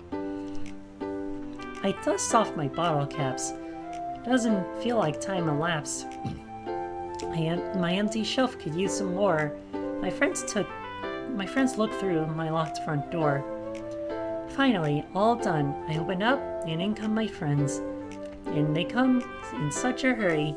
Do they want my bottles that much? I frantically pull them from the shelf, one after the other, holding them out to each and every friend. Each and every bottle. But every time I let one go, it shatters against the title between my feet. Happy thoughts, happy thoughts, happy thoughts in shards all over the floor. They were supposed to be for my friends who aren't smiling. They're all shouting, pleading, something. But all I hear is echo, echo, echo, echo, echo inside my head. Holy crap. Sayori, did you really write this? Of course I did. Didn't I tell you yesterday that I was going to write the best poem ever? Yeah, but I didn't expect something like this coming from you. Monika taught me a whole lot. And I've really been in touch with my feelings recently. I see that. It's almost kind of creepy. Creepy? Well, not exactly. Maybe because I'm so used to you being cheerful. Well, never mind. I'm thinking too hard about it. The point is, you came out good, so you should be proud of it. Aw, thanks. I feel like I was meant to express myself this way. It even helps me understand my own feelings a little bit better. Writing is like magic. You got pretty passionate about this, huh? I hope you keep it up. Yeah, writing's the best. I'm gonna keep writing until I die. Don't get ahead of yourself. Sayori's always had a habit of getting obsessed with something before dropping it no more than a week later. Wonder if this is one of those times. But seeing the passion in her eyes makes it hard for me to be pessimistic. Aw, that's sweet.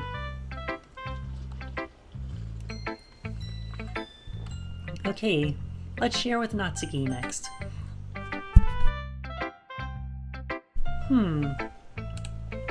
I liked your last one better. Really? Well, yeah, I can tell you were a little more daring with this one. But you're really not good enough for that yet. I fell flat.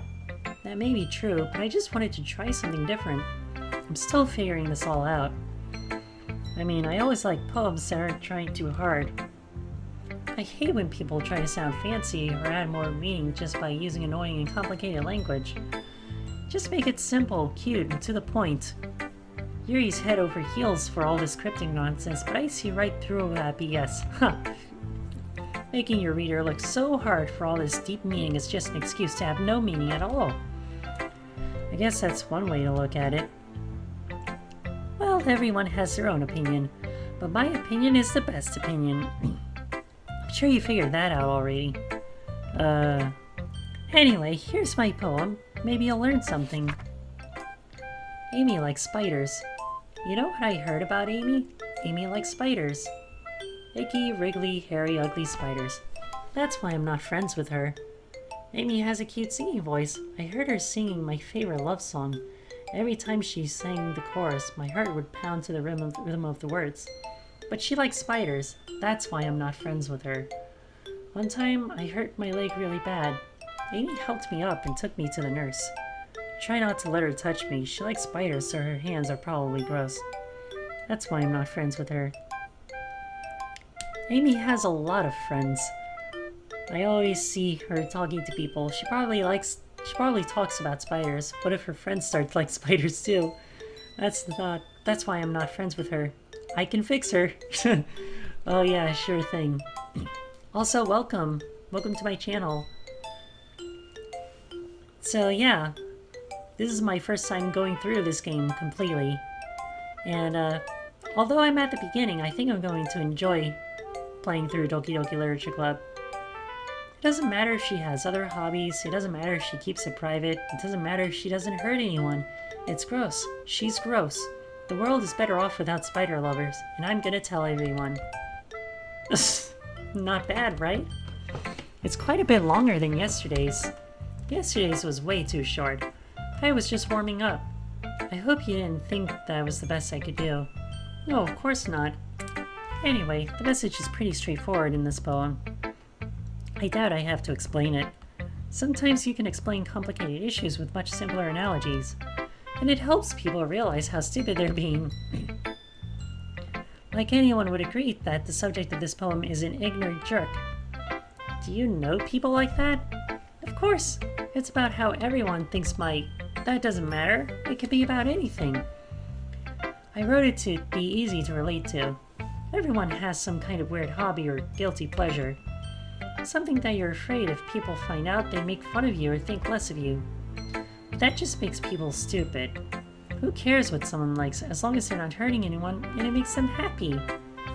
I think people really need to learn to respect others for liking weird things. Huh, that's funny. Yuri wrote about something similar today. Huh? Did you say Yuri? Yeah. She said her poem was about an unusual hobby of hers. I didn't really get into it, but she said something similar to you. That people shouldn't make each other feel insecure about those things. Really? Well, I mean, Yuri's pretty weird, so I wouldn't doubt that she has some weird hobbies. Not that there's anything wrong with her.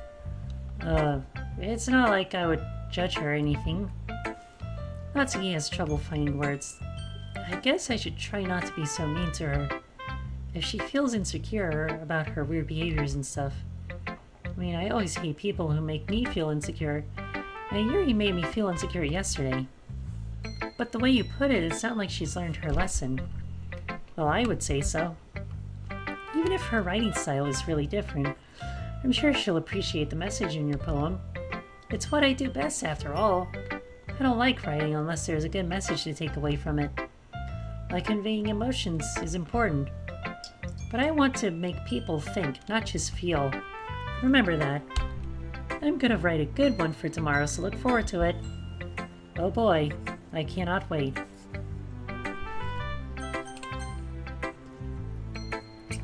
Hi again, Fox friend. How's the writing going? Alright, I guess. I'll take that. As long as oh dear. As long as it's not going bad. I'm happy that you're applying yourself. Maybe I'll soon come up with a masterpiece. I wouldn't count on that. You never know. Want to share what you wrote for today? Sure, here you go. I gave my poem to Monika. Alright. Great job, Fox friend.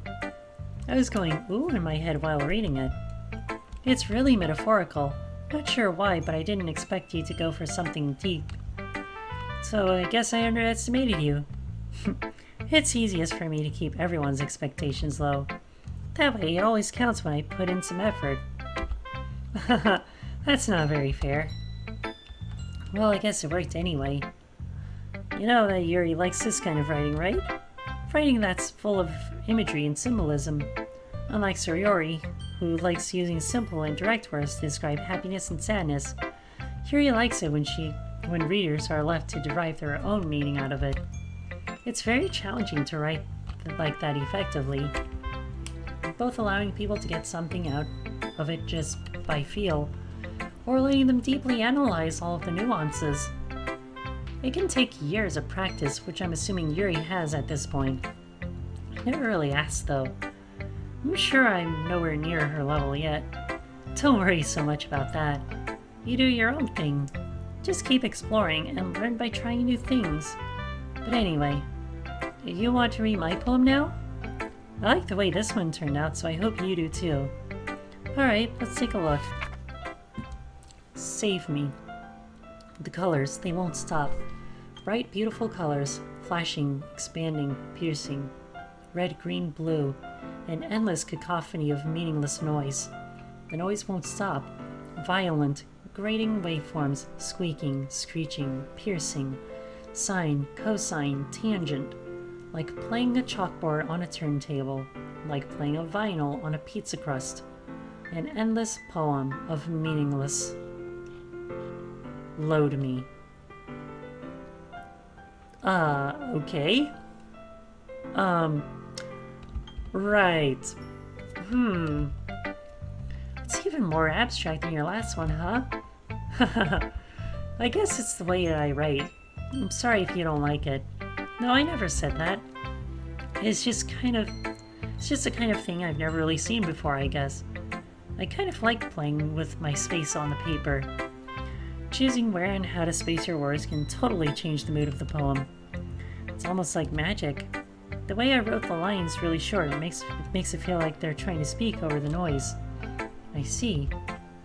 It's still hard for me to tell what it's about, though. Sometimes asking what a poem is isn't the right question. A poem that can be abstract as a physical expression of a feeling, or a conversation with the reader. So putting it that way, not every poem is about something. Anyway, here's Monica's writing tip of the day. Sometimes you'll find yourself facing a difficult decision. When that happens, don't forget to save your game. You never know when you might change your mind, or when something unexpected may happen. Wait, is this tip even about writing? What am I even talking about? I think she's breaking the fourth wall, chat. That's my advice for today. Thanks for listening. Okay, everyone. We're all done with reading each other's poems, right? I have something extra planned today, so if everyone could come sit at the front of the room. Is this about the festival? Well, sort of. Do we really have to do something for the festival? It's not like we can put together anything good in just a few days. We'll just end up embarrassing ourselves instead of getting any new numbers. That's a concern of mine as well. I don't really do well with last-minute preparations. Don't worry so much. We're going to keep it simple, okay? We won't need much more than a few decorations. Sayori has been working on posters. I've designed some pamphlets. We can give out during the event. Okay, that's great and all, but that doesn't tell us what we're actually going to be doing for the event. Ah, sorry, I thought you heard about it already. We're going to be performing? Monica? Yeah, we're going to have a poetry performance. Each of us are going to choose a poem to recite during the event. But the cool part is, we're also going to let anyone else come up and recite poems too.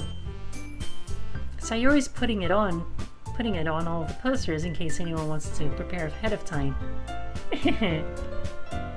Sayori, who's been coloring a poster, holds it up for us to see. Are you kidding me, Monica? You didn't already start putting those posters up, did you? Well, I did. Do you really think it's that bad of an idea? Well, no. It's not a bad idea. But I didn't sign up for this, you know. There's no way I'm going to be performing in front of a large group of people like that. I agree with Natsuki. I could never in my life do something like that. Imagining it, Yuri shakes her head in fear. Guys. No, Sayori. I understand where they're coming from. Remember that Natsuki and Yuri have never shared their poems with anyone until just a couple days ago. It's a lot to ask for them to recite their poems out loud to a whole room full of people. I guess that kind of overlooked that. So I'm sorry. But I still think we should give it our best. We're the only ones responsible for this fate of this club. If we start the event and each put on a good performance, then it will inspire others to do the same. And the more people who perform, the better we'll be able to show everyone what literature is all about. Yeah, it's about expressing your feelings, being intimate with yourself, finding new horizons, and having fun. That's right. And it's all those reasons that we're in this club today. Don't you want to share that with others? To inspire them to find the same feelings that brought you here in the first place? I know you do. I know we all do. And if all it takes is standing in front of the room for 2 minutes and reciting a poem, then I know you can do it. Natsuki and Yuri remain silent. Sayori looks worried. I guess that leaves me no choice. I agree. I don't think it's too much to ask. I think that Sayori and Monika have been trying really hard to get new members. The least we can do is help them out a little bit. Well, maybe, but... Looks like Natsuki doesn't have any arguments left. Okay, fine. Guess we'll just have to get it over with. Alright! Phew! Thanks, Natsuki. What about you, Yuri? Yuri dejectedly glances around at everyone else's expecting faces. I guess I don't really have a choice. That's everyone. You're the best, Yuri. This club is seriously going to be the death of me. Oh gosh. You'll be fine, Yuri. But anyway, let's move on to the main event. I want each of you to choose a poem of yours. We're going to practice reciting them in front of each other. No way! Monika, this is too sudden. Well, if you can't recite your poem in front of the club, how do you expect to do it in front of the strangers? Oh no. Don't worry. I'll start off to help everyone feel a little more comfortable. Can I go next? Of course. Now let's see. Monika flips through her notebook to the specific poem she has in mind for herself. She then stands behind the podium. The title of this poem is The Way They Fly. Monika begins reciting her poem. Her clear, confident voice fills the room. More than that, her inflection is pristine. She knows exactly how to apply emotion behind each line she recites, bringing the words to life. Isn't this something she's done before, or is she simply a natural? I glance around me. Everyone has their eyes on Monika. Sayori looks amazed. Yuri has an intense expression on her face that I don't understand. Finally, Monika finishes the recitation. The four of us applaud. Monika takes a breath and smiles. That was so good, Monika. Thank you very much. I was just hoping to set a good example. Are you ready to go next, Sayori? I'll go next. Oh, Yuri's fired up all of a sudden. Yuri clutches a sheet of paper between her hands and stands up. Keeping her head down, she walks quietly over to the podium. This poem is called... Yuri anxiously glances at each of us. You can do it, Yuri. It's called After Image of a Crimson Eye. Yuri's voice shakes as she starts reading the poem. Just a moment ago, she practically refused to do this. Why is she suddenly putting in so much effort? As Yuri gets past the first couple of lines, her voice changes. It's almost like what happens when Yuri gets absorbed into her books. Her quivering words transform into the sharp syllables of a fierce and confident woman. The poem is full of twists and turns in its structure that she enunciates with perfect timing. This must be a rare glimpse into the whirling fire Yuri keeps concealed inside her head. Suddenly, she's finished. Everyone is stunned. Yuri snaps back into reality and glances around her, as if she bewildered even herself. It's up to me to save the situation. I'm the first to start applauding. Everyone joins me afterward, and we give Yuri the recognition she deserves. It's not what we didn't want to applaud for her, but we were caught so off guard that we must have forgotten. As we applauded, Yuri holds the poem to her chest and rushes back into her seat. Yuri, that was really good. Thank you for sharing. Looks like Yuri is down for the count. Okay, I guess I'm next then. Sayori hops out of her chair and cheerfully walks to the podium. This one is called My Meadow. Sorry, I giggled. Sayori, it's a lot harder than I thought. How did you guys do it so easily? Try not to think of it like you're reciting to other people. Imagine you're reciting it to yourself, like in front of a mirror or in your own head. It's your poem, so it'll come out the best that way. I see. Okay then. Sayori begins her poem. Somehow, it feels like her soft voice was made as a perfect match. The poem isn't aimlessly cheery like Sayori is. It's serene and bittersweet. If I were to read this on paper, I probably wouldn't think much of it. But hearing it come out of Sayori's voice almost gives it a whole new meaning. Maybe this is what Sayori meant when she said she likes my poems. It's like I get to reach more deeply into someone I thought I knew through and through. Sayori finishes and we applaud. I did it! Good job, Sayori. Even Fox Friend liked it. I guess that's a good sign. What does that even mean? Came out nicely, Sayori. The atmosphere of the poem fits you really nicely. But it might be that other poems wouldn't work quite as well with that kind of delivery.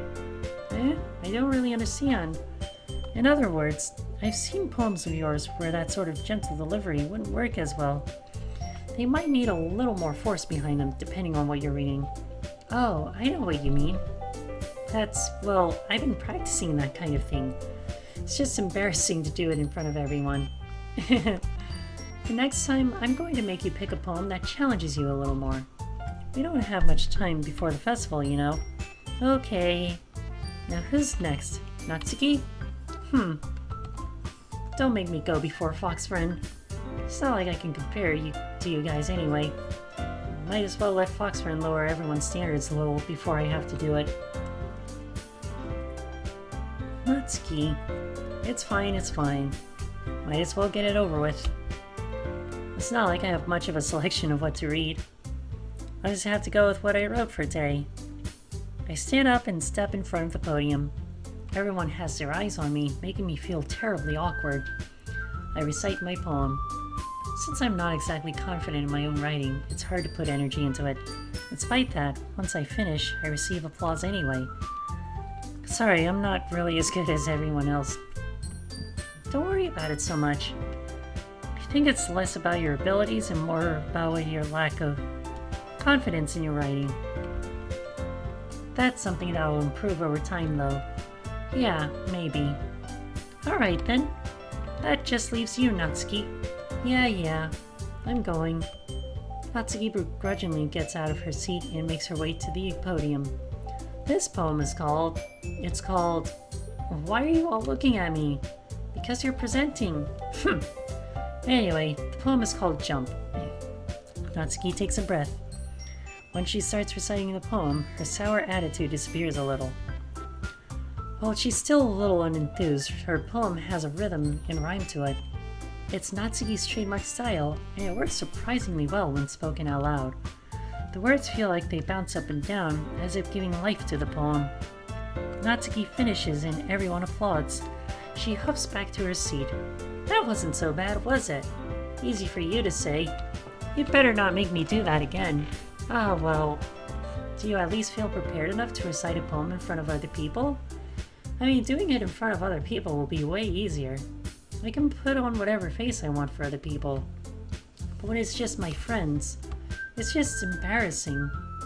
That's a surprise, Natsuki. I think it would be the other way around for me. Well, that's just how it is, so... Well, I guess in that case, you won't have much to worry about for the festival. That said, I want to thank everyone for coming through. It might be hard, but I hope you all have an idea of what it's like now. Make sure you pick a poem and get enough practice before the festival, okay? I'll be making pamphlets, so let me know ahead of time of what you'll be reciting. Jeez, I should probably find some other poem to recite instead. That's fine too. It doesn't have to be your own. I'm already pleasantly surprised that you're putting in all this effort for the club. It makes me really happy. Yeah, no problem. Okay, everyone. I think that's about it for today. I know the festival is coming up, but let's try to write poems for tomorrow as well. It's been working out nicely so far, so I'd like to continue that. As for the festival, we'll finish planning tomorrow, and then we'll have the weekend to prepare. Monday's the big day. I can't wait! I can do this. Alright. I stand up. There's no way I'll be able to find the same enthusiasm as Sayori Monika. I'll do my best. It's for the sake of the club. And impressing Monika, then I'll have to do my best. Ready to go, Sayori? Yep. Look at you two, always going home together like that. It's kind of adorable, isn't it? Jeez, guys. Don't make such a big deal out of it. Must be a little nice, though. Well, how am I supposed to respond to that? It's okay, Foxfriend. You don't have to say it. Whatever, let's go already. I walk home with Sayori once more. Even though it's only been a few days, a lot of things have already changed. But today, Sayori is being a little quieter than usual on the way home. Hey, Sayori. Sorry, I was spacing out. No wonder. I was thinking about something from earlier. I like how we get to... Sayori fumbles with her words.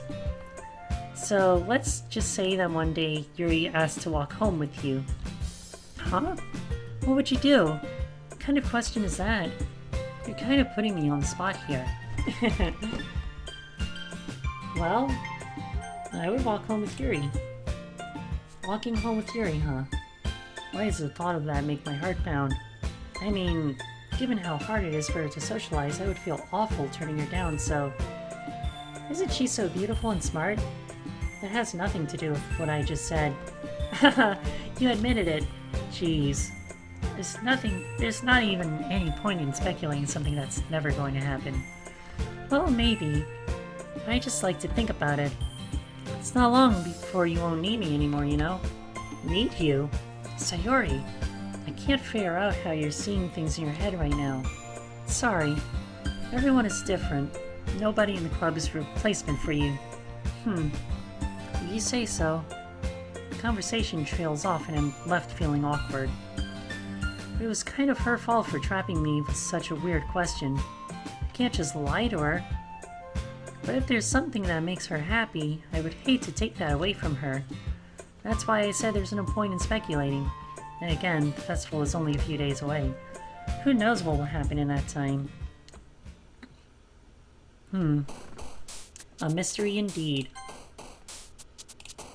But yeah, that's gonna be it for today.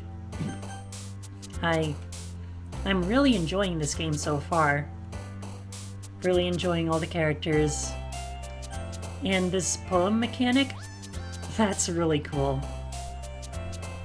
But yeah. In just a few minutes, I'm gonna take a break for a few minutes. And then we'll get ready for Crypt of the Necrodancer. Because I've been wanting to play that all day today. So stick around everybody. Don't go away and we'll be right back.